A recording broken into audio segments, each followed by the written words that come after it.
Sophie Caillat, bonjour. Bonjour. On profite un petit peu de votre passage sur Lyon pour présenter quelques titres dans votre maison d'édition.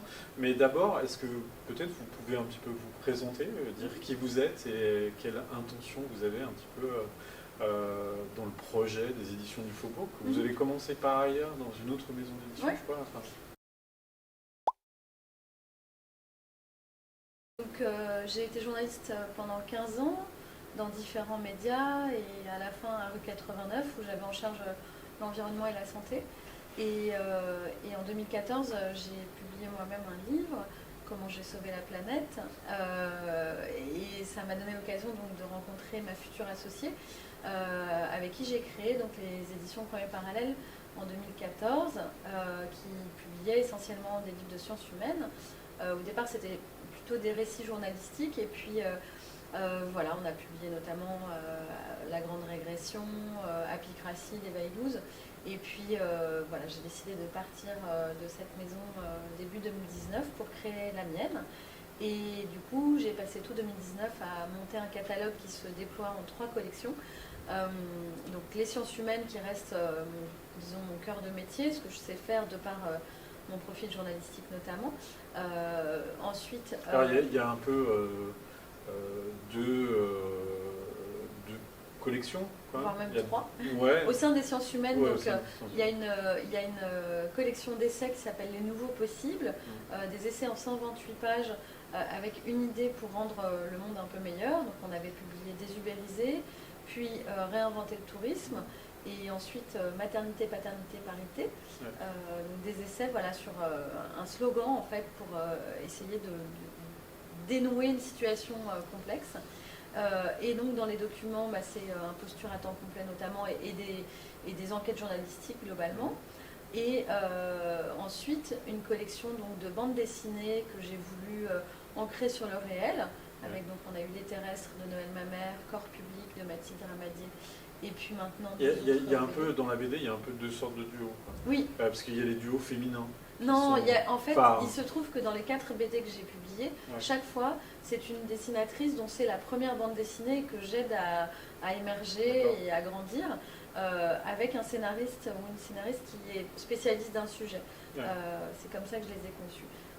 Et en littérature, donc voilà, j'avais lancé la maison avec Emmanuel Heitzig et son nouveau roman Trop beau. Ouais. On a eu ensuite Une loge en mer, La déconnexion, L'hymne à la joie. Et maintenant, La vie avec Marianne. Donc voilà, 5 titres en collection en littérature, enfin 6 ou 7 puisqu'on inclut donc le grand procès des animaux en littérature, une dizaine de titres en sciences humaines et 4 BD pour l'instant.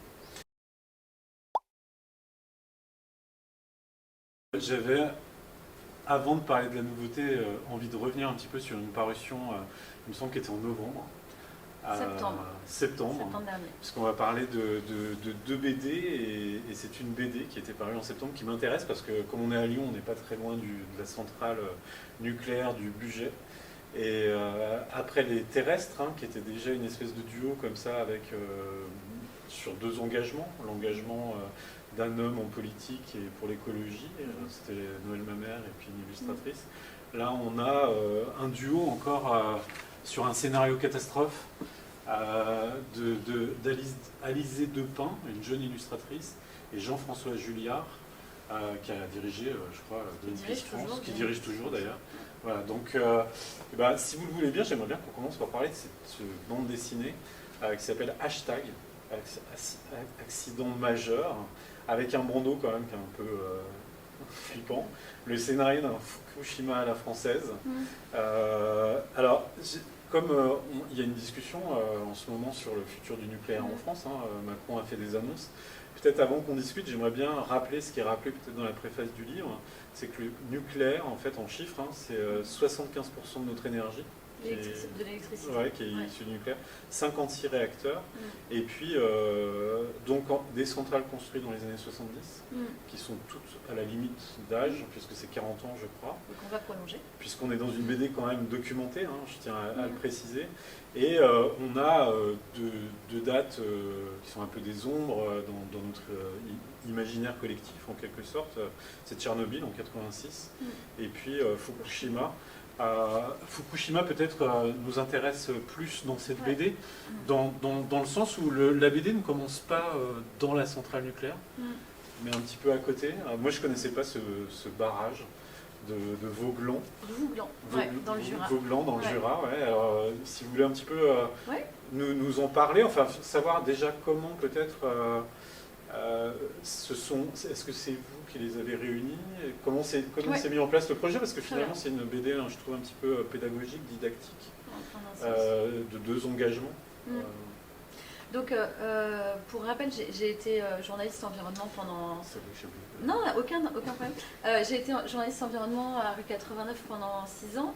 Et du coup, je connaissais quelques figures de l'écologie, notamment Jean-François Julliard, avec qui j'avais souvent des discussions, des déjeuners voilà, ouverts. Et puis un jour, quand il a vu que je lançais une collection de BD, il est venu me voir en me disant j'aimerais faire une BD. J'ai dit formidable, moi j'aimerais beaucoup faire un livre avec toi, pourquoi pas une BD?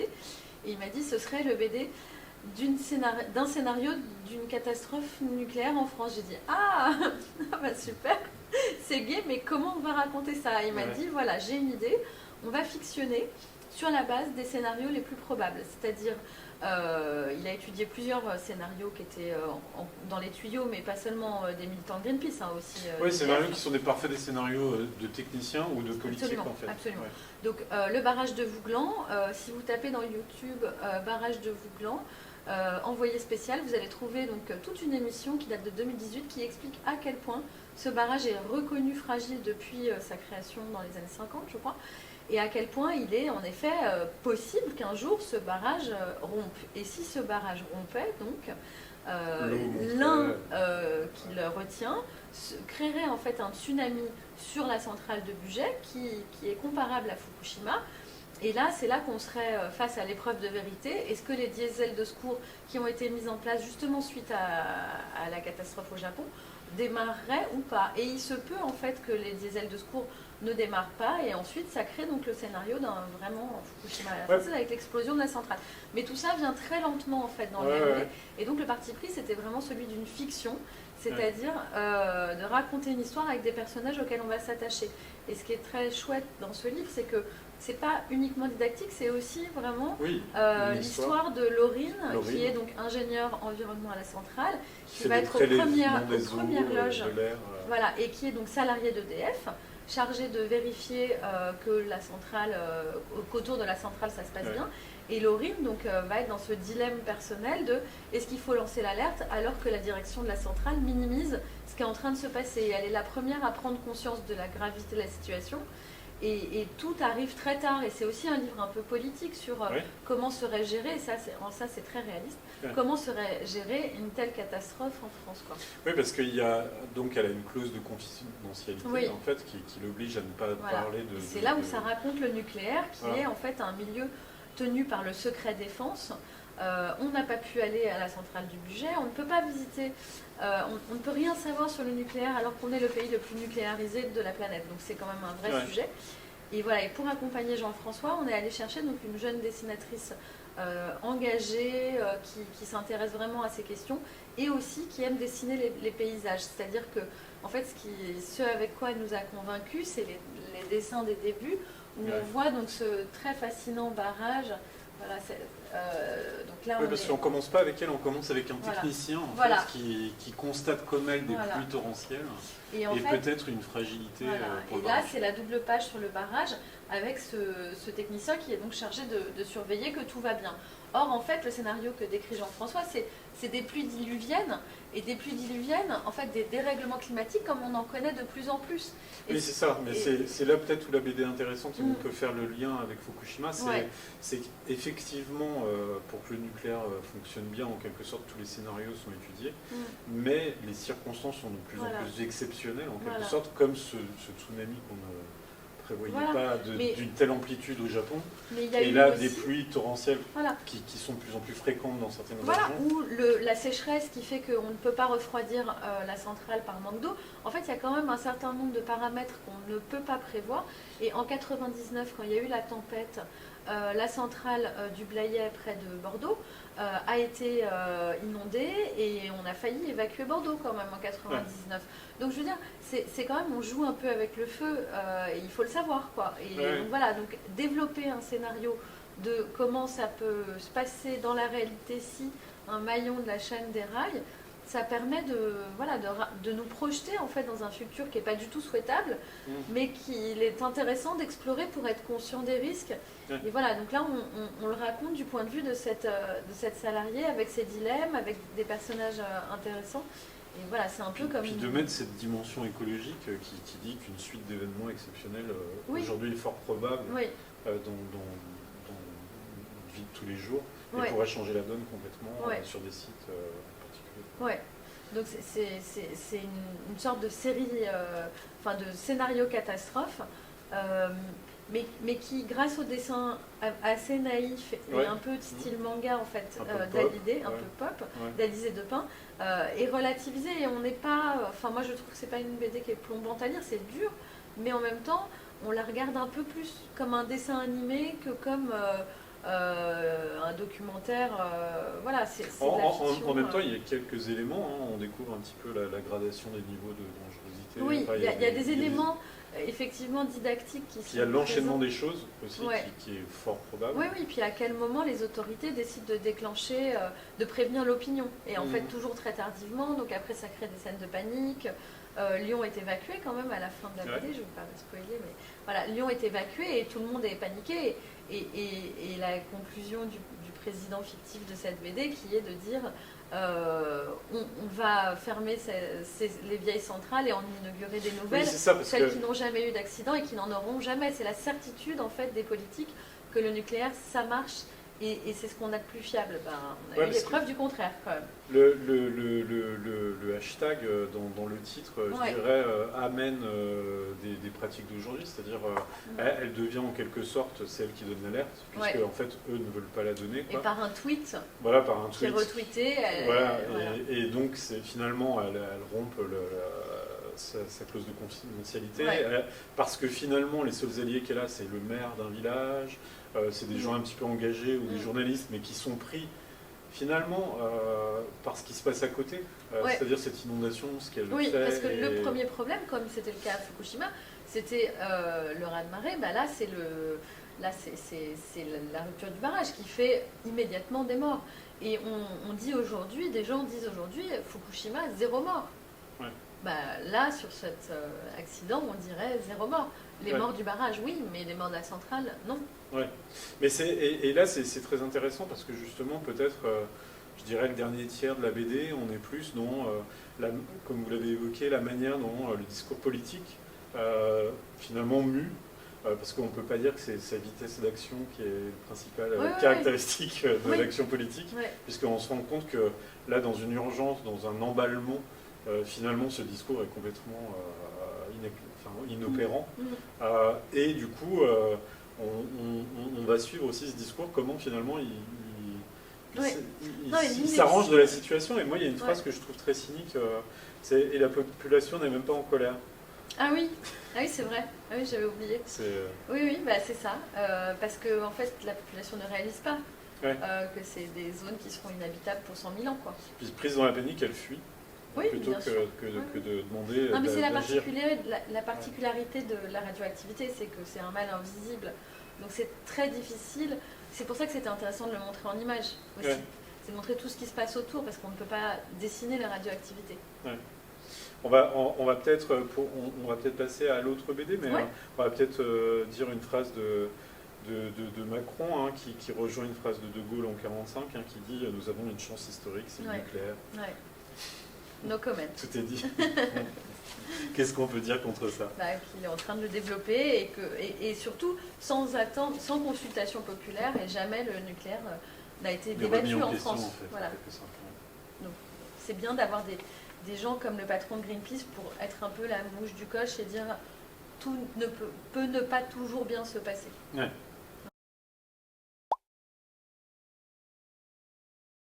Alors On va parler d'une autre BD là, qui est sortie, je crois, il y a 2 semaines ou une semaine. Ouais, Elle est toute récente.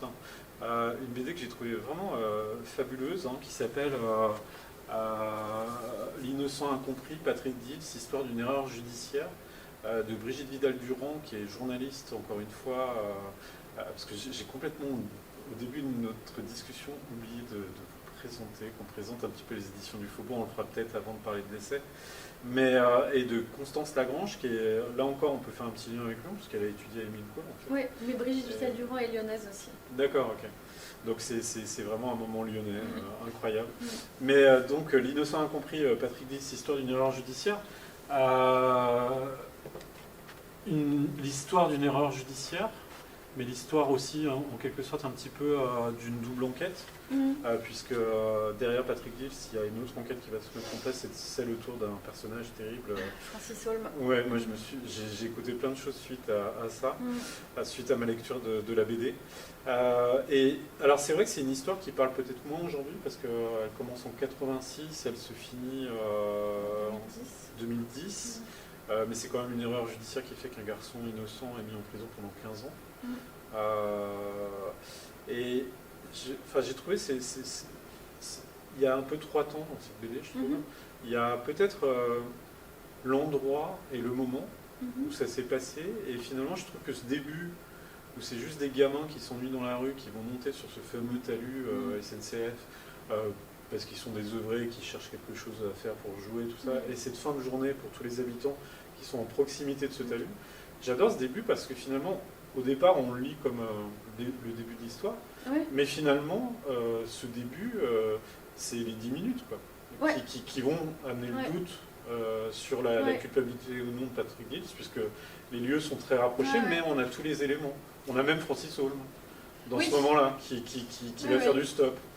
Un dimanche tranquille à Montigny-les-Metz. Bah, c'est le prélude, quoi. Un dimanche tranquille à Montigny-les-Metz. Fin de journée, des petits garçons jouent au ballon, ils vont monter sur le talus et puis à un moment ils ne rentrent pas, les parents cherchent leurs enfants, commencent à paniquer, appellent la police, et puis cette image que j'aime beaucoup, la découverte des corps de ces 2 enfants de 8 ans. Donc voilà, on est peu après l'affaire Grégory. On découvre 2 enfants. On est à 150 km de l'affaire Grégory. On est à 150 km de la Vologne. Et donc on découvre le corps de 2 enfants tués à coups de pierre le long d'une voie ferrée. Et la police a absolument besoin d'un coupable. On ne peut pas laisser... Découverte terrifiante. Hein. Je n'avais pas le souvenir, mais on décrit des gouttes de sang à 3 mètres des enfants.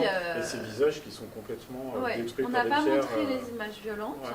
On a montré l'effroi qui saisit celui qui les découvre. Et donc il faut un coupable. Enfin, on ne peut pas laisser comme ça le meurtrier de ces 2 enfants courir dans la nature. Donc qui ça peut être? L'avantage de cette BD, c'est que c'est une véritable enquête. En fait, on suit l'enquête et on va suivre les conséquences aussi de l'enquête sur les 15 ans. Et c'est intéressant parce que c'est vrai qu'un fait divers, souvent, on le suit de plus ou moins selon l'appétence qu'on a à ça.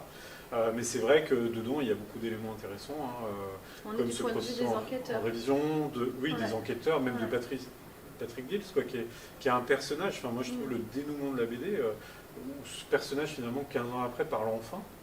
Oui, et en même temps, il est très impassible aussi. Il subit les choses de manière incroyable. Mais de toute façon, le dénouement de la BD, pour moi, il y a 3 temps dans cette BD. Il y a vraiment le début, où justement ce crime, les habitants, l'enquête de voisinage et l'enquête qui démarre. Une très longue enquête. Après l'enquête, avec l'enquête sur Francis Holm qui débute aussi et qui amène d'autres éléments.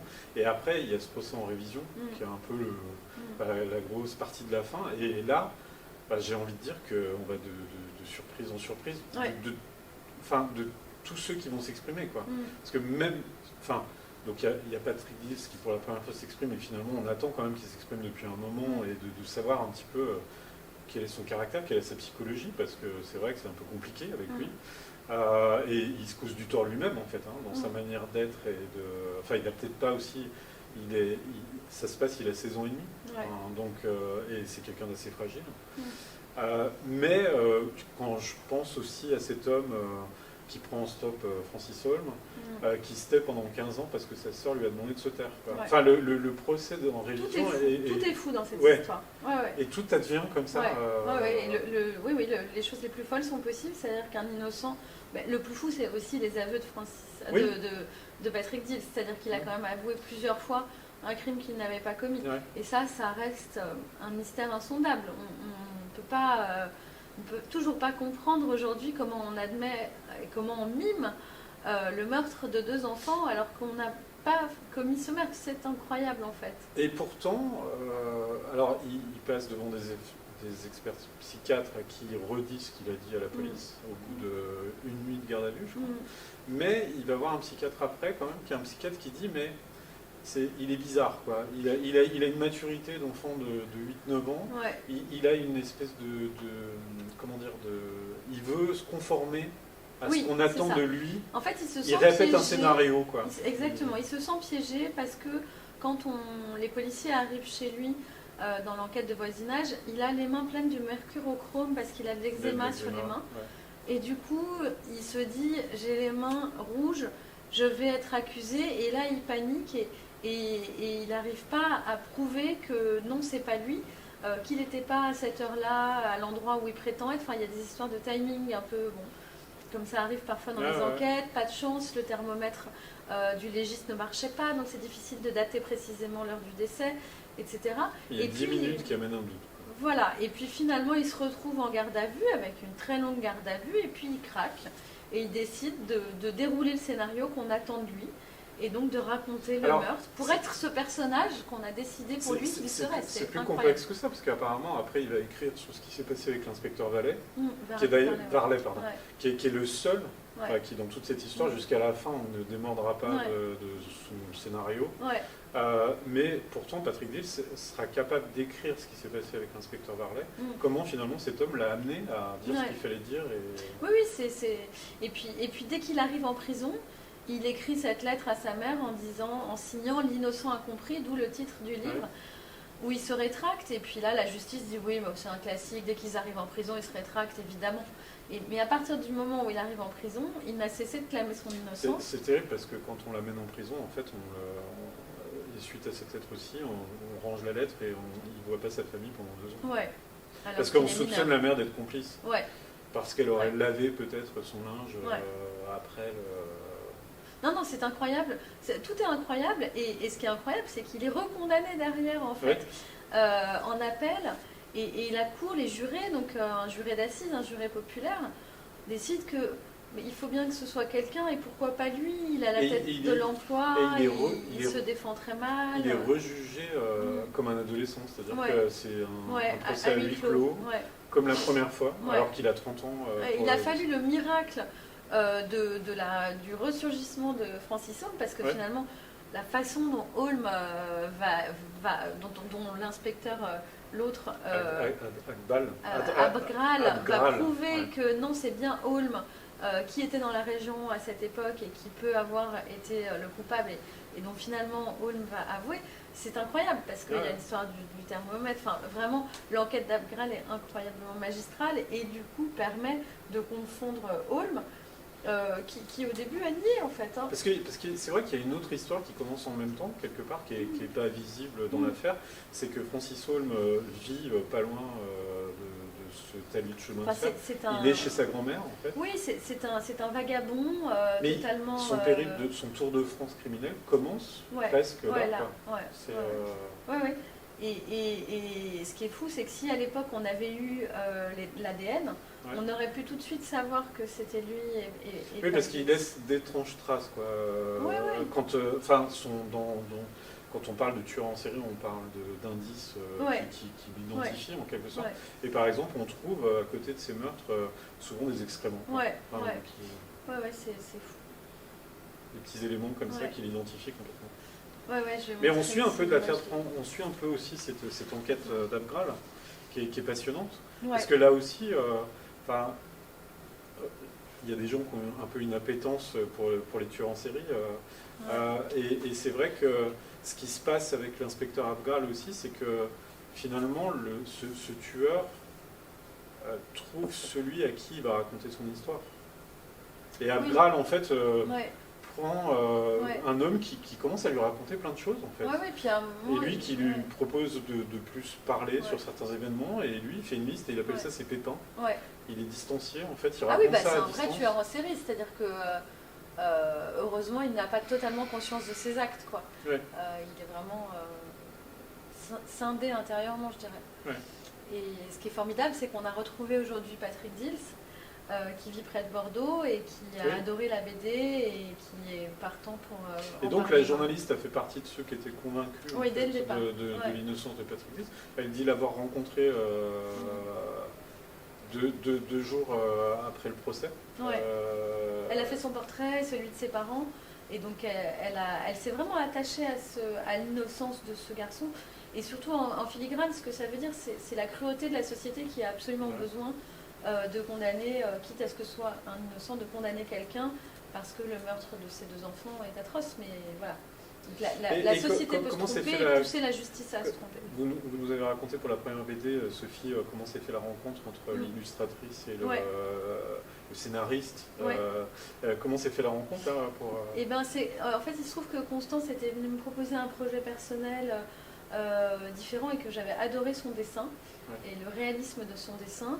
Et voilà, quand j'ai cherché quelqu'un pour accompagner Brigitte Vital-Durand, je me suis dit que ça pourrait coller entre elles, et donc je les ai présentées, et Constance a tout de suite été partante pour accompagner Brigitte, et voilà.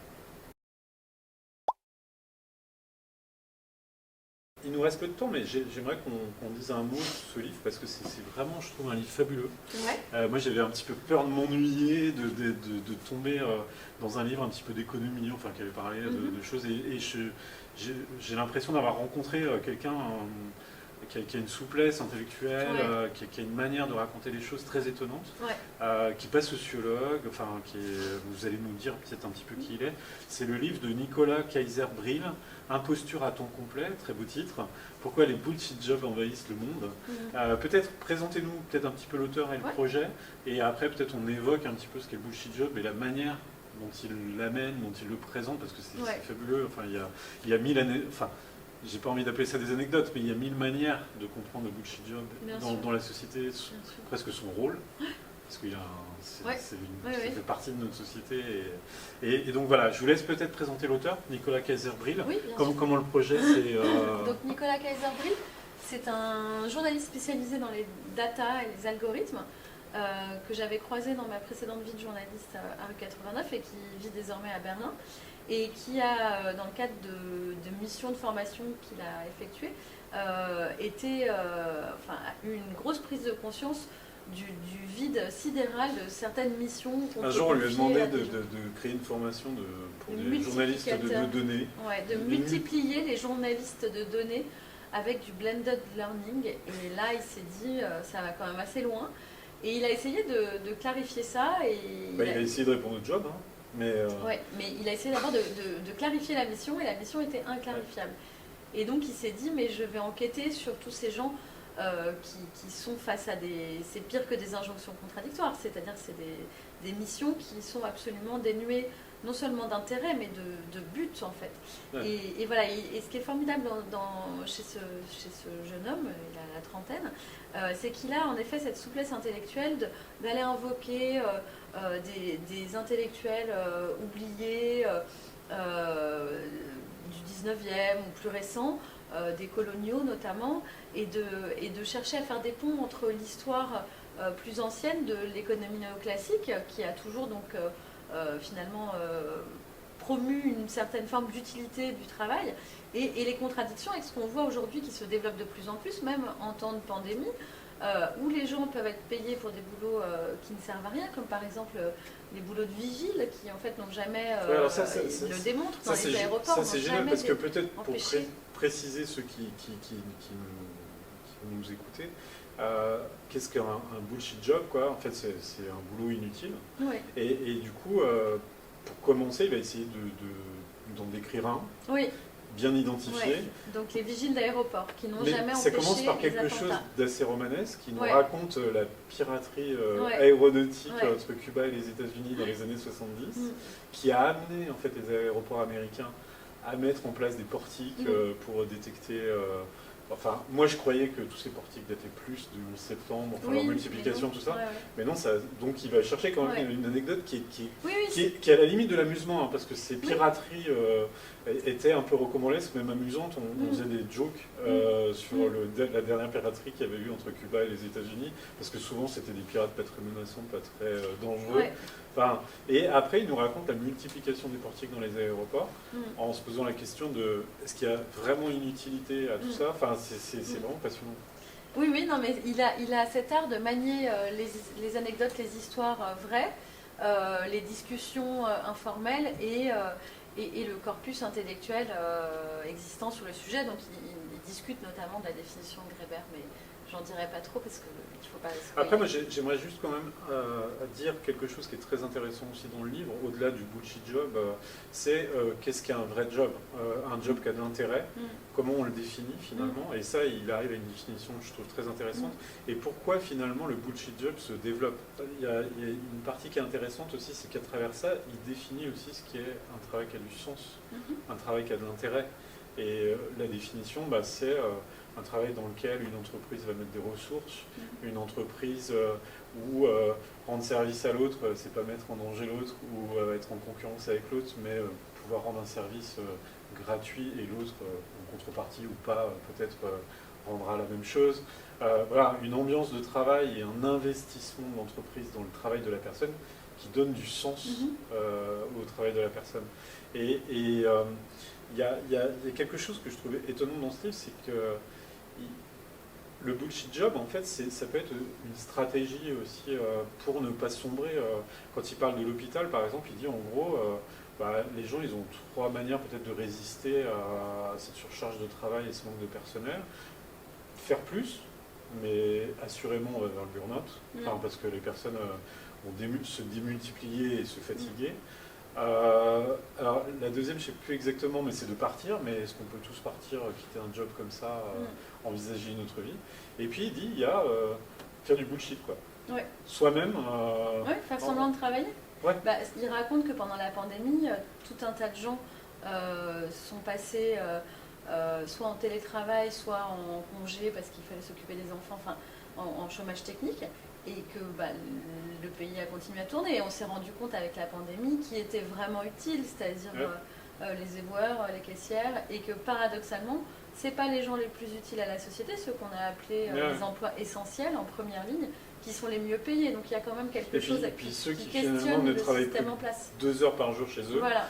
C'est-à-dire peut-être ce à quoi ils sont utiles. Oui. Finalement, Donc c'est un livre qui resitue la question des bullshit jobs 10 ans après Greber, et surtout dans un contexte post-pandémie et dans un contexte aussi français avec un traitement de la crise qui a posé certaines questions et qui a poussé aussi des gens à quitter leur boulot où ils se sentaient inutiles.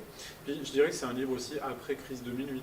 Oui, c'est-à-dire que finalement, dans une société qui va bien, on va dire grosso modo, le bullshit job se développe et s'installe obligatoirement, en quelque sorte. C'est presque c'est un défaut du système, en quelque sorte.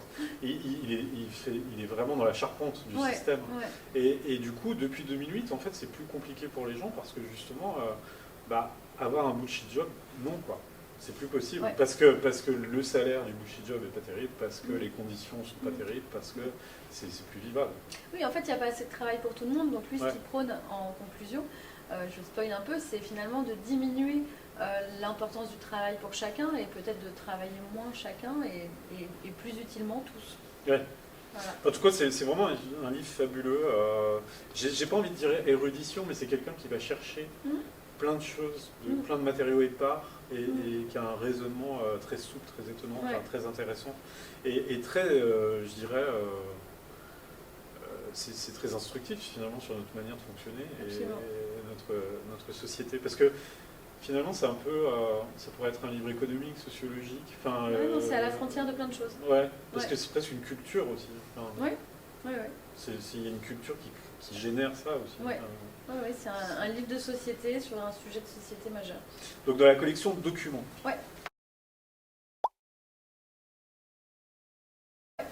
Et puis, parce que ça fait longtemps quand même n'y a pas un roman qui est paru.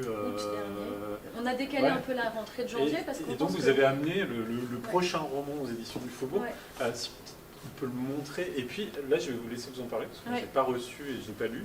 Voilà. Mais Sophie, si vous voulez en parler, avec Donc, plaisir. La vie avec Marianne, c'est un roman traduit de l'autrichien. Donc, il est écrit par Xaver Bayer, qui a eu le prix du livre autrichien 2020 pour ce titre. Il est traduit par l'écrivain Eric Fay, qui nous a aussi offert une très chouette préface qui, à elle seule, donne envie de rentrer dans ce livre très curieux, qui est une sorte de roman. Je crois pas qu'il n'y a pas un roman qui n'est pas curieux aux éditions du Faubourg. C'est un roman en pièces détachées. Avec des histoires du narrateur qui vit donc avec Marianne, femme forte, fantasque, qui va lui faire vivre diverses aventures, comme par exemple de discuter de la manière la plus propre de se suicider dans un club, d'avoir cette discussion dans un club échangiste, ou de partir faire une partie de chasse où on va soi-même être chassé par les chasseurs. Ça rappelle des choses. Ouais. De par exemple faire un ping-pong de citations, ou de jouer à la retrouver dans un stade de foot.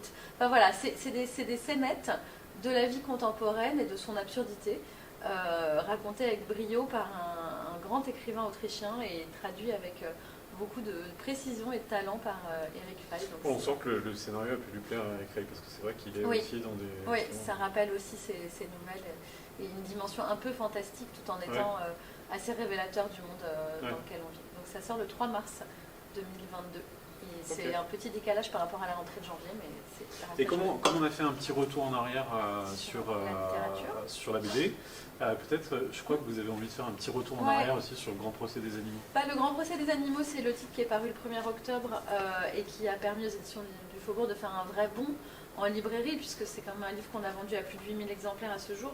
Et donc c'est un petit beau livre, comme j'ai appelé ça, qui est illustré par Jacek Bosniak et qui est écrit par Jean-Luc Porquet du Canard enchaîné et qui raconte comment les animaux vont être convoqués par le président à un procès médiatique où ils vont devoir défendre leur cause, plaider pour qu'on les sauve, puisqu'on ne peut pas les sauver tous, puisque c'est trop cher. Et donc ça rappelle en fait cette biodiversité qui est un sujet tout à fait actuel et qui va aller d'autant plus à la conférence de Kunming en Chine, où il va être question de comment sauver les espèces. Et voilà, on ne peut pas les sauver toutes, mais voilà, je ne vous en dis pas plus parce que c'est une petite fable qui se termine drôlement, par un rebondissement assez drôle. On avait lu un petit roman au Rouergue d'une conférence des animaux, où les animaux étaient amenés dans un parlement à défendre leur... Ouais. Sophie Caillat, merci beaucoup. Merci Fabrice.